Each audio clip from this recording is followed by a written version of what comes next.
Hi అండి, అందరికీ నమస్కారం. నేను మీ లక్ష్మీ మేడంని స్టడీ వెల్ ఛానల్ నుంచి. ఇప్పుడు రాబోయేదంతా ఎగ్జామ్స్ టైం కదండి.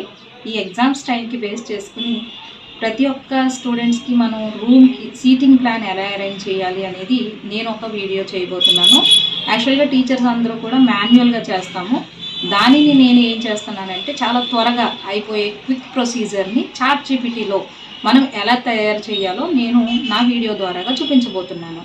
సో అది 10th క్లాస్కైనా 9th 7th ఏ క్లాస్కైనా సరే మనం సీటింగ్ ప్లాన్ ఎలా వేయాలో నా ఈ ఛానల్ ద్వారాగా మీకు చూపించబోతున్నాను. ఇది చాలా మందికి ఉపయోగకరంగా ఉంటుందని ఆశిస్తున్నాను. అయితే రండి స్టార్ట్ చేద్దాం. ఇదిగో చూడండి, ఫస్ట్ గూగుల్ క్రోమ్ ఓపెన్ చేసి దాని తర్వాత మనం ఇక్కడ చాట్ జీపీటీ అని కొట్టాలి. ఈ చాట్ జీపీటీ అని కొడితే ఇలాగ ఒక ఇంటర్ఫేస్ ఓపెన్ అవుతుంది. ఇలా ఓపెన్ అయిన తర్వాత ఈ ఫస్ట్ ఉంది చూసారా, అఫీషియల్ చాట్ జీపీటీ, దాన్ని మీరు క్లిక్ చేయాలి. ఇలా క్లిక్ చేసిన తర్వాత ఇక్కడ ఇలా మనకి ఓపెన్ అవుతుంది. ఇక్కడ మనం ఏం చెప్పాలనుకుంటున్నామో దాన్ని మనం వాయిస్ రూపంలో అన్నా చెప్పచ్చు. ఈ మైక్ సింబల్ ఆన్ చేసి, నా క్లాస్లో 120 మంది స్టూడెంట్స్ ఉన్నారు. ఈ 120 మంది స్టూడెంట్స్కి రూమ్కి 24 మంది చొప్పున నాకు రూమ్ సీటింగ్ ప్లాన్ అరేంజ్ చేసి ఇవ్వు అని మనం వాయిస్ రూపంలో కానీ లేదా టెక్స్ట్ మెసేజ్ టైప్ చేసి కానీ ఇవ్వచ్చు. ఇలా ఇచ్చిన వెంటనే ఏంటి అంటే అది క్లాస్లో ఎంతమంది ఉన్నారో మనకి జనరేట్ చేసి ఇస్తుంది. ఎలా జనరేట్ చేసి ఇస్తుందో నేను మీకు చూపిస్తాను. చూడండి, మా స్టూడెంట్స్ 120 మంది ఉన్నారు.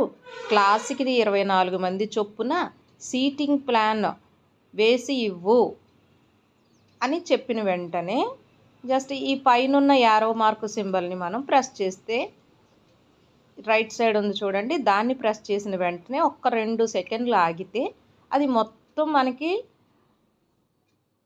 ఏ రకంగా రూమ్కి ఎంతమందిని ఎన్ని రూమ్స్కి వస్తాయి అలా మనకి డివిజన్ వేసిస్తుంది. ప్రతి క్లాస్ రూమ్ నుంచి ఎంతమంది కూర్చోవచ్చు, ఎంతమంది మనం సీటింగ్ ప్లాన్ వేయచ్చు అని క్లియర్గా చూపించేస్తుంది. 2 నిమిషాలు. లేదా మనకి రో wise A1 A2 A3 A4 అట్లా మనం వెయ్యాలి అనుకోండి, ఆ పద్ధతిలో కూడా మనకి అక్కడ పక్కన చూపిస్తుంది. దీని ప్రకారం మనం ఏ రూమ్కి ఎలాగ సీటింగ్ వేయొచ్చు అనేది మనం చూడొచ్చు అనమాట. చూడండి, ఏ నెంబర్లు ఎక్కడెక్కడ కూర్చోవాలో అది ప్రాపర్గా చూపిస్తుంది. ఈ చూపించిన తర్వాత మనకి ఇలాగ కాదు, నాకు దీనిని ఇమేజ్ రూపంలో చూపించు, దీనిని ఇమేజ్ ఒక బొమ్మ స్ట్రక్చర్లో నాకు చూపించు అంటే గనక దాన్ని మనం ఏం చెయ్యక్కర్లేదండి. కిందే దీనిని ఇమేజ్ రూపంలో చూపించు అని మనం ప్రెస్ చేసినట్లయితే ఒక 2 సెకండ్లు మాత్రం టైం తీసుకుంటుంది. తీసుకున్న వెంటనే చూడండి, ఇలా ఇమేజ్ రూపంలో మనకి సీటింగ్ ఇచ్చేస్తుంది. దీన్ని మనం ప్రింటౌట్ అన్నా తీసుకోవచ్చు, లేదా వాట్సాప్ రూపంలో మనం పంపించుకోవచ్చు. ఇక్కడ షేర్ బటన్ ఉంటుంది చూడండి, ఈ లెఫ్ట్ సైడ్ షేర్ బటన్ ఉంటుంది. దాని నుంచి మనం ఏం చేయొచ్చు అంటే వాట్సాప్ చేసుకోవచ్చు, లేదా మెయిల్కి పంపించుకోవచ్చు. సో ఇంతేనండి, సింపుల్గా అయిపోయింది మంది. Thank you so much.